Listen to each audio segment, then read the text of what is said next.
সাথে চলে গেছিলাম গাড়িতে উঠতে। আরে গাড়ি খুব জোরে চলছিল।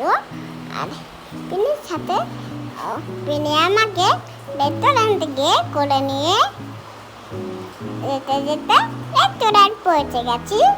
আর রেস্টুরেন্টে ওই বিস্কুট খেয়ে ভাত খাচ্ছি।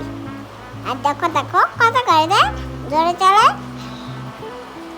আমি নিচেটা এক্ষুনি পৌঁছে যাবো আর আমার বইটা রাবা হয়ে যাবে। আর আমি হলো এখন আমরা নেমে যাচ্ছি রেস্টুরেন্টে গাড়িতে।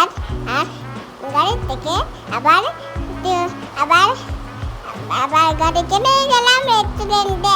গাড়িও খেয়ে নিল, মাও খেয়ে নিল, আর পিনেও খেয়ে নিল, আর সবাই একটি একটি খেয়ে নিল।